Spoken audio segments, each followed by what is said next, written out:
dumako tayo ngayon. Dito, kay Harry Roque, aba may sinasabi na naman tong bakla. Ay, hindi. Oy! Shh! Sorry. Kasi kayo, nagko-komento kayo na bakla si Roque. Now, na intensyon Sabi ko sa inyo, hindi ako naniniwala na bakla si Roque, mga bossing. Mahilig lang magpa-topless ng kapwa natin lalaki, no? Nung nagsalita po si Inday Sara Duterte, gusto ko ng bloodbath, no? B-A-T-H, yung spelling po ng bloodbath ng Vice Presidente. Yung kay Roque ho, mga kababayan, gusto ko din ng bloodbath. Ano? B-U-T-T po yata yung gusto ni Roque doon eh. No? Yung kay Inday Sara Duterte, maligo sa sariling dugo. Dumanak ang dugo. Ano po, kay Roque, gusto ka din ng bloodbath. Wet packs ho yata yung ibig sabihin ni Roque. O, game! Nako, ginagamit lang daw po ni Bongbong Marcos na ating presidente at ni Boying Remulla, mga bossing. Para, kumbaga, sirain daw po yung mga Duterte. Pakinggan yung ICC para sirain lang daw po ang mga Duterte. Saglit lang ha, Roque, bago mo umpisahan. Hindi pa nakaupo si Pangulong Bongbong Marcos. Hindi pa DOJ Secretary si Boying Remulla. May kaso na ang dating Pangulong Duterte doon mismo sa ICC. 2017 pa lang. At yan ay sa pangunguna ng dating senador na si Trillanes. mga pananalita at gawain ni Boying Remulla mula pa noong 2023, malinaw na intensyon talaga ng mga Marcoses gamitin ang ICC para burahin ang mga Duterte. Uy, 2017 pa lang, di ba? Ano sabi? Hinahagilap na, hinahabol na ng ICC ang dating Pangulo. Di ba nga, kaya ano ginawa ng dating Pangulo? Ako iniimbestigahan niya, ha? O di kumalas ako sa inyo. Di ba? Isa din ho yun sa iniisip ko, naku, guilty talaga ito. Natatakot magpa-imbestiga. Kasi kung wala ka namang ginagawang masama, bakit ka kakabahan sa pag-iimbestiga nila? Sige, habang buhay kayo mag-imbestiga dyan. Tignan nyo ng tignan. Ako naman dito, wala naman akong ginagawa. Di po ba? Bakit ang ibinibintang nito? Si Pangulong Bongbong Marcos ang may kagagawan. Hindi mo ba alam, Roque? Paulit-ulit ang sinabi na ang ICC nakipag-ugnayan sa Interpol, hindi mismo sa gobyerno ng Pilipinas. Kaso nga lang, hindi pwedeng tanggihan ng Pilipinas ang Interpol. Dahil kapag tayo ang merong mga kailangan sa kanila, nagagampan na naman nila yung relasyon nila sa atin. O, di ba, Roque? Yun ang katotohanan. Hindi yung pinapakalat nyo na ginagamit ni Bongbong Marcos, ginagamit ni Boying Remulla ang ICC para durugin ang Duterte. Si dating Pangulong Duterte mismo ang dumurog sa kanya, sarili. Yung nandoon siya sa Senado, sabihin niya na, opo, binubuyo namin na manlaban yung mga suspect. Yun ang nagdiin sa kanyang sarili. Kahit ano pang sabihin na kasinungalingan ni Marcos Jr. Pangalawa, yung gawain nila ngayon na nakikipagtulungan, ito po'y labag sa saligang batas. It is a culpable violation of the Constitution dahil Yung tutulungan lang daw yung mga walang kakayahan na mga biktima, hindi naman lahat, yung mga walang pamasahe. Yun lang naman, hindi lahat, Roque. Lahat naman labag sa inyo. Biruin mo pati si Inday Sara Duterte yung paghuli po ng droga. Hindi trabaho ng Pangulong Bongbong Marcos na magpa-picture doon daw po sa 10 bilyon na nahuling droga ho. Siguro ayaw ho nila noon ng mga ganong kilos ng Pangulo kasi lumalabas ho na nagmumukhang piso-piso lang po ang mga huli ng dating Pangulo na ang sigaw pa nila sa mamamayang Pilipino. Laban kontra droga. Tapos eto kay Pangulong Bongbong Marcos, bulto-bulto.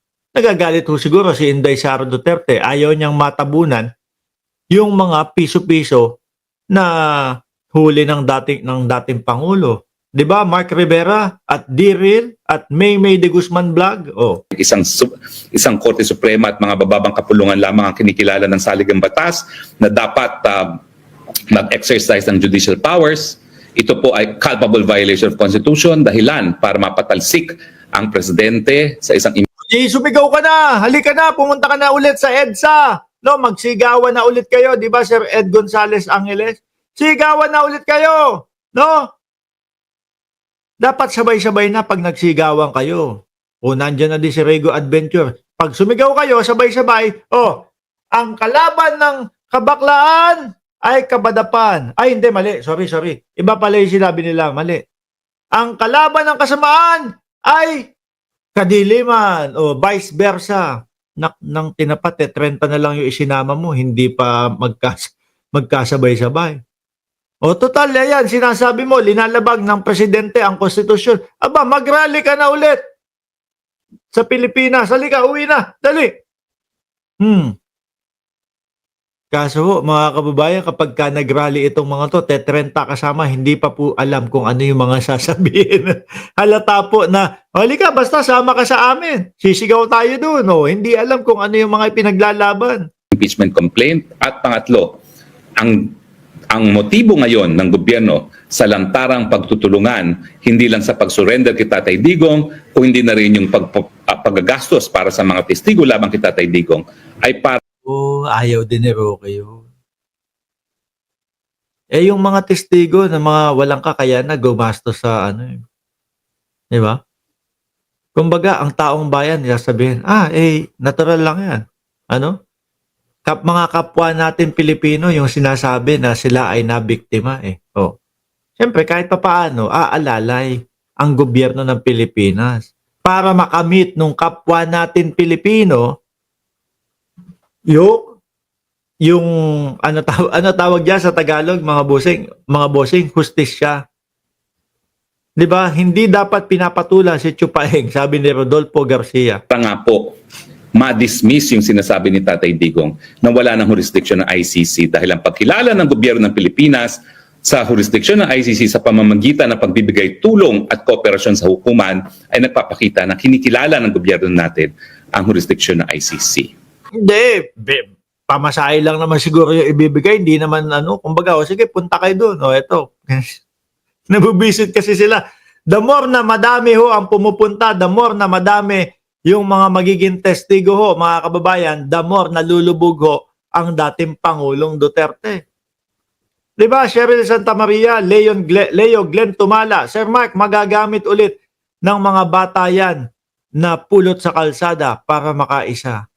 Sabi ni Tamagotchi TV, gusto kong makita na nasa kulungan ka na, Roque. Madami nang nagre-request. Gusto siguro nilang makita kung paano ka maglinis ng tubo. Tubo ho, yung tubo as in yung bakal. Wag kung ano-ano po ang iniisip nyo. Baka iniisip nyo, ratbo po yung sinasabi. Rambo po yung sinasabi ko. Hindi.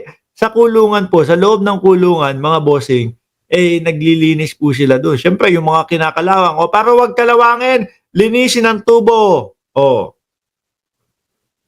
Di ba? Ganun yung ibig natin sabihin. Siyempre, yung mga mga lababo. Yung mga daluyan po ng tubig doon sa loob ng kulungan. Di ba? Lilinisin lahat nila yun. Sila po ang naglilinis ng CR.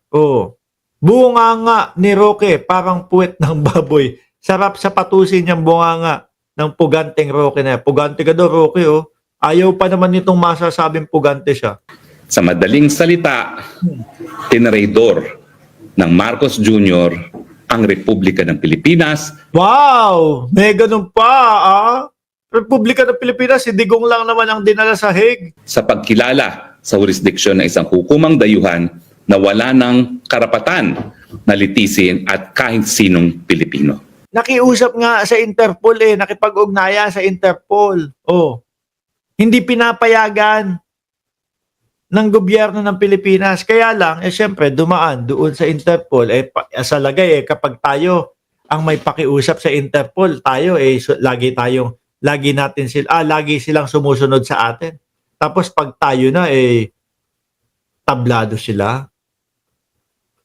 Di ho ba, mga bossing? O, Eseng Mariano, hindi Pilipino si Digongyo, demonyo. Darating ang araw, mapananagot silang lahat. Naniniwala naman po ako na yung mga gawain ng mga kriminal talaga, kasama na ni Marcos Sr., Uy, Roque, ikaw ang may kailangan sagutin sa Pilipinas. May kaso ka na human trafficking. Oh, walang bail yun. Yun na lang ang asikasuhin mo, wag na yung iba-iba pa. Wag mo lang dalin yung taong bayan sa kung ano-ano ang sinasabi mo. No? Walang maniniwala sa iyo.